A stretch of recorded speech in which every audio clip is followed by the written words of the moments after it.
यज्ञ के मंत्रों का असर अब नीति पर दिखाई देने लगा था। उसका शरीर अब तपते तपते सुर्ख लाल हो चुका था। ये देख चंद्रकला बहुत ज्यादा डर गई, लेकिन चंद्रकला ना ही मंत्रोच्चार बीच में छोड़ सकती थी, ना ही जाकर नीति को संभाल सकती थी। अब तो चंद्रकला ने ओखली में सिर दे दिया था। अब जो भी होगा उसे सहन करना ही होगा। डरते हुए चंद्रकला ने अपने मंत्रों की रफ्तार थोड़ी तेज कर दी। ओम भंग भंग वशीभूतस्य मम मस्तिष्कम स्वाहा, ताकि इन मंत्रों की संख्या जल्द से जल्द 108 हो जाए। लेकिन चंद्रकला ये भूल गई थी कि वो तो इन मंत्रों को तेजी से बोल सकती थी, लेकिन नीति में अब इतनी हिम्मत नहीं थी कि वो इतनी तेजी से मंत्र उच्चारित कर सके, बल्कि अब तो उसके मंत्र उच्चारित करने की रफ्तार और भी धीमी हो चुकी थी। ओम वं वं वंग वंग वशीभूतस्य मम मम मस्तिष्कम स्वाहा। ये देख चंद्रकला और ज्यादा हताश हो गई। उसे समझ नहीं आ रहा था कि आखिर वो करे तो करे क्या, क्योंकि ये बात चंद्रकला भी जानती थी, इसका कोई समाधान नहीं है। नीति को ये सब पीड़ा सहन करनी ही पड़ेगी।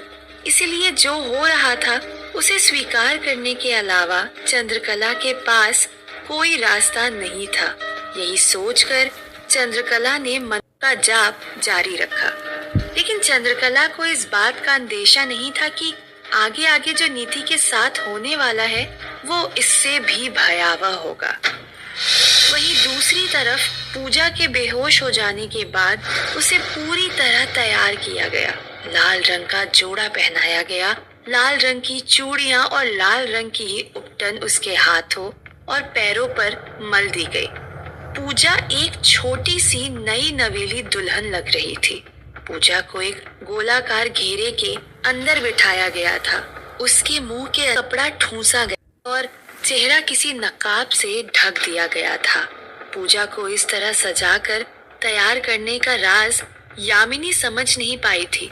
उसने अपनी शंका जाहिर करते हुए पत्थरभुज बाबा से पूछा, बाबा, बाकी सब तो ठीक है, लेकिन पूजा को ऐसे दुल्हन की तरह तैयार करने के पीछे क्या कारण है? पत्थरभुज बाबा उस वक्त अपनी किसी क्रिया में व्यस्त थे। यामिनी के इस तरह बीच में टोकने से एक बार के लिए तो उन्हें बहुत गुस्सा आया, लेकिन उन्होंने खुद को शांत करते हुए यामिनी से कहा, यामिनी, काली शक्तियों की दुनिया में कोई भी काम कभी भी सीधे ढंग से नहीं किया जाता है। जब किसी काम को उल्टे ढंग से किया जाता है तो उस कार्य की आवेग शक्ति और भी अधिक बढ़ जाती है। इस छोटी सी बच्ची को दुल्हन की तरह तैयार इसीलिए किया गया है ताकि काली शक्तियों के मन में द्वंद्व पैदा हो। यामिनी को पत्थरभुज बाबा की कुछ बातें समझ आ रही थी, कुछ नहीं आ रही थी। इसीलिए उसने बस अपने चेहरे पर एक झूठी मुस्कान लाते हुए हामी में सिर हिला दिया। पत्थरभुज बाबा वापस अपने कार्य में व्यस्त हो गए और आंखें बंद करके मंत्रोच्चार शुरू कर दिया। हवन कुंड के पास में पानी से भरी हुई एक मटकी रखी हुई थी और एक बड़ा सा कटोरा चावलों का भरा हुआ था। पत्थरभुज बाबा मंत्र बुदबुदाते हुए एक आहुति उस हवन कुंड में डाल रहे थे और दूसरी आहुति के समय एक उस कटोरे में से आधी मुट्ठी चावल की भरते हुए उस पानी के मटके में डाल रहे थे। कुछ देर तक ये प्रक्रिया दोहराने के बाद पत्थरभुज बाबा ने अपनी आंखें खोलते हुए यामिनी की तरफ इशारा किया। यामिनी को क्या करना था ये उसे पहले ही बताया हुआ था, इसीलिए यामिनी पत्थरभुज बाबा का इशारा समझ गई। यामिनी वहां से उठकर उस मटकी को उठाते हुए पूजा के नजदीक गई। पूजा अभी भी अचेत पड़ी हुई थी। जब यामिनी वहां पहुंच गई तो पत्थरभुज बाबा ने फिर से मंत्र बुदबुदाने शुरू कर दिए। जैसे ही पत्थरभुज बाबा ने मंत्र बुदबुदाने शुरू किए, यामिनी ने उस मटकी का पानी पूजा के ऊपर उड़ेलना शुरू कर दिया। पूजा के सिर के ऊपर जब पानी गिरा तो पूजा एक लंबी सी सांस लेते हुए झटके से होश में आ गई। इस तरह खुद को बंधा हुआ पाकर पूजा बहुत ज्यादा डर गई थी। वो जोर से चिल्लाकर रोना चाहती थी, लेकिन मुंह में कपड़ा ठूसा हुआ होने की वजह से पूजा के हलक से आवाज भी नहीं निकल पा रही थी। इन मंत्रों और हवन कुंड की तकलीफ सिर्फ पूजा ही सहन नहीं कर रही थी, बल्कि जैसे जैसे मंत्रों की संख्या 108 के नजदीक पहुंच रही थी, वैसे वैसे नीति की हालत भी बद से बदतर होती जा रही थी। लेकिन ऐसी हालत में भी नीति की चेतना इतनी सक्रिय थी कि उसने अभी भी अपनी आंखें नहीं खुलने दी थी। एक बात से चंद्रकला भली भांति परिचित थी कि नीति को कभी भी किसी भी चोट के घाव नहीं होते थे। लेकिन आज जो चंद्रकला ने देखा, उससे चंद्रकला के होश उड़ गए। उसने देखा कि नीति को आज तक कितनी भी चोटें लगी थी, उन सभी चोटों के घाव उभर कर बाहर आने लगे थे। देखते ही देखते नीति के पूरे शरीर पर घावों के लाल लाल धब्बे हो चुके थे और उन घाव के अंदर से अब तो खून भी बहने लगा था, जिसका दर्द इतना असहनीय था कि नीति की बंद आंखों से भी आंसू टपकने लगे थे। लेकिन बहादुर नीति ने इतनी पीड़ा में भी ना ही आंखें खोली थी, ना ही मंत्रों का जाप करना रोका था। लेकिन अपनी बच्ची का ये दर्द चंद्रकला बखूबी समझ पा रही थी। नीति के आंसुओं को देखकर चंद्रकला की आंखों से भी आंसू बहने लगे थे। अब तो चंद्रकला का एक मन ये भी किया कि वो इन मंत्रों को यहीं पर रोक दे और समाप्त कर दे इस यज्ञ को। लेकिन तभी चंद्रकला को इस किताब में लिखी हुई वो चेतावनी याद आ गई कि अगर इन मंत्रों को बीच में रोका गया तो इस बात की पूरी संभावना है कि सामने वाला इंसान जिस अवस्था में इस वक्त है, उसी अवस्था में हमेशा हमेशा के लिए अटक जाएगा। इसीलिए चंद्रकला चाह कर भी इन मंत्रों को बीच में नहीं रोक सकती थी। पर इन सबके बीच चंद्रकला के लिए राहत की बात ये थी कि अब उन मंत्रों की संख्या सिर्फ 21 ही बाकी रह गई थी। अब उस यज्ञ का अगला पड़ाव ये था कि अब चंद्रकला को भी अपनी आंखें बंद करनी थी और बंद आंखों से आगे के मंत्र उच्चारित करने थे। कुल मिलाकर अब नीति के मस्तिष्क में प्रवेश करने का समय आ गया था। तो अब नीति जो भी अनुभव करेगी उसे चंद्रकला सुन तो पाएगी, लेकिन देख नहीं पाएगी। चंद्रकला ने अपनी आंखें बंद करके मंत्रों का जाप करना शुरू कर दिया। ओम वंग वंग वशीभूतस्य मम मस्तिष्कम स्वाहा। लेकिन नीति की अब बोलने की भी हिम्मत नहीं रही थी। वो हर एक शब्द के बाद रुक रही थी। ओम व वंग व व व वंग व वशीभूतस्य मम मस्तिष्कम स्वाहा। जितना समय नीति इन मंत्रों को बोलने में लगाने वाली थी, उतनी ही ज्यादा पीड़ा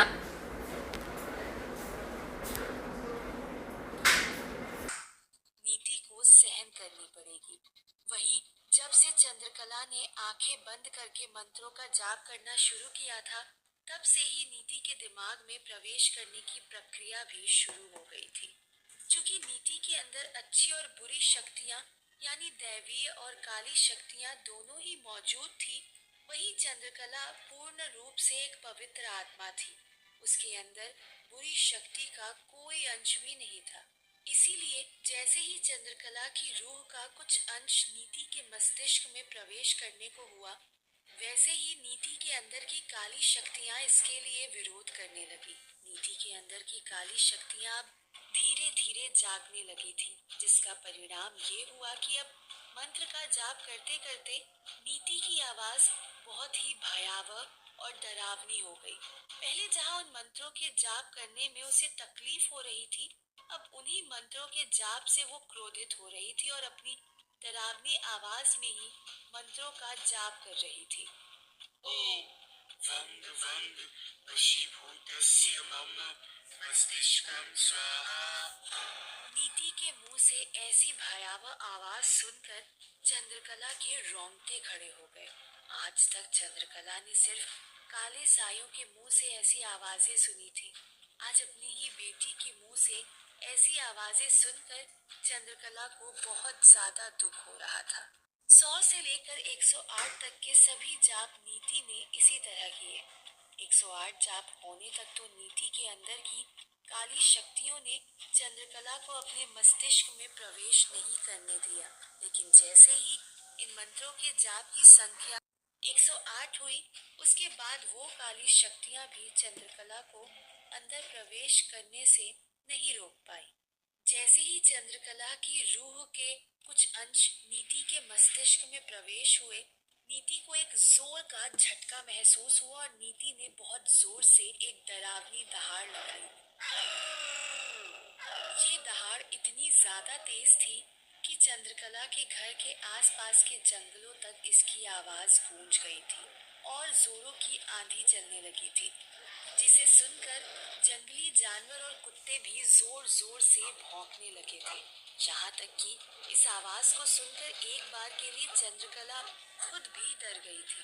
क्योंकि ये आवाज नीति के अंदर की काली शक्ति की थी, इसीलिए वो आवाज अंगुना की दुनिया में भी सुनाई दे गई थी। जितेंद्र और कटीली भी अब तक अंगुना के पास पहुंच चुके थे। इस तरह की भयावह आवाज ने उन तीनों को भी भयभीत कर दिया था। अंगुना ने चौंकते हुए कटीली से कहा, कटीली, ये किस तरह की आवाज थी? जवाब में कटीली ने कहा, पता नहीं अंगुना, मायापुर में हर तरफ कुछ ना कुछ अजीबोगरीब चीजें हो रही हैं। चंद्रकला अपने घर पर कोई यज्ञ कर रही है, रेशमी मालती की बोतल लेकर मायापुर से गायब हो चुकी है और अब ये आवाज। क्योंकि चंद्रकला हमेशा किसी न किसी तरह का यज्ञ करती ही रहती थी, तो चंद्रकला का यज्ञ करना अंगुना के लिए कोई नई बात नहीं थी। इसीलिए अंगुना ने चंद्रकला की बात पर ज्यादा गौर नहीं किया।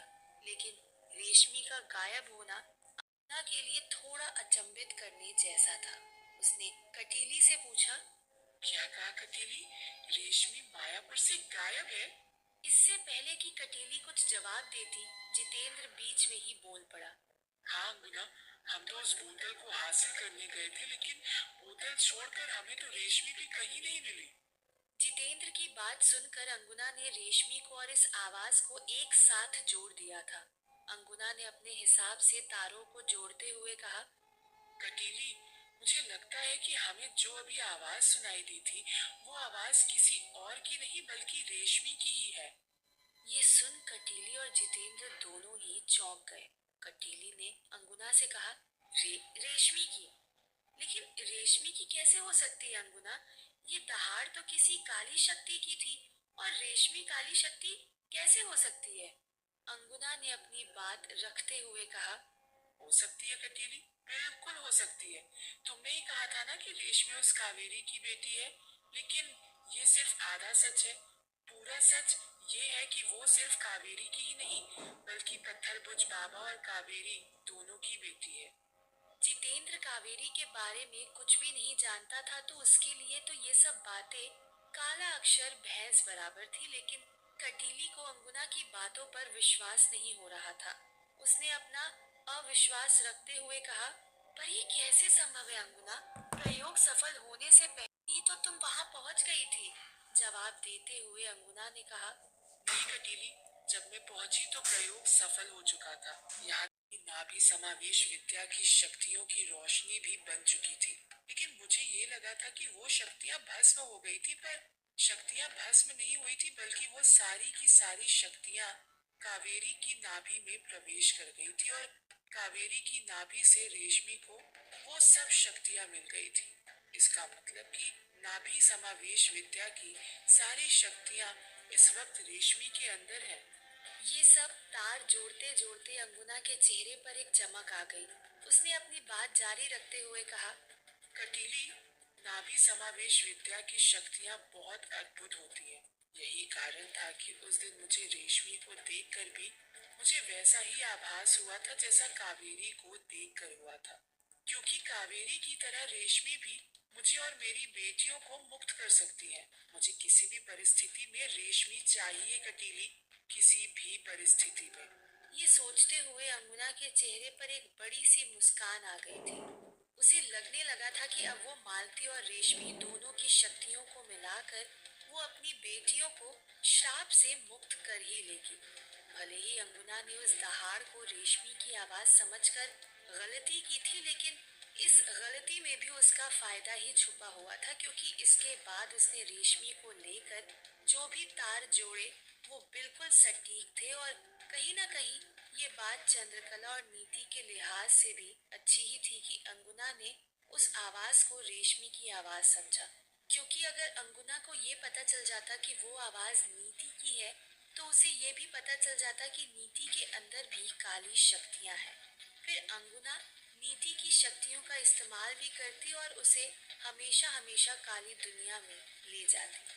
वहीं दूसरी तरफ चंद्रकला नीति के मस्तिष्क में प्रवेश कर चुकी थी, जिसका नीति के अंदर की काली शक्तियां बहुत ज्यादा विरोध कर रही थी। परिणाम स्वरूप नीति लगातार गुर्राए जा रही थी। चंद्रकला को ये सब आवाजें विचलित जरूर कर रही थी, लेकिन वो जानती थी कि उसके पास समय बहुत कम है। इसीलिए उसने अपने मन को शांत किया और शांत मन से रेशमी को आवाज लगाने लगी। रेशमी, रेशमी। लेकिन सामने से रेशमी की कोई आवाज नहीं सुनाई दी। ये देख चंद्रकला ने फिर एक बार आवाज लगाई, रेशमी, रेशमी। पर इस बार भी रेशमी की सामने से कोई आवाज नहीं आई। ये देख चंद्रकला की धड़कन बहुत तेजी से चलने लगी थी, क्योंकि सामने से किसी की आवाज नहीं आने का साफ साफ मतलब यही था कि अब सामने वाला इंसान जिंदा नहीं है। जैसे ही चंद्रकला के जहन में ये आया, चंद्रकला की सांस अटक गई थी। उसका कलेजा मुंह को आ गया था और पूरा शरीर कांपने लगा। क्या चंद्रकला का अंदेशा सही है कि रेशमी इस दुनिया में नहीं रही? अगर ऐसा है तो फिर कैसे अंगुना अपनी बेटियों को मुक्ति दिला पाएगी? और आखिरकार क्या करने वाले हैं पत्थरबुज बाबा पूजा के साथ?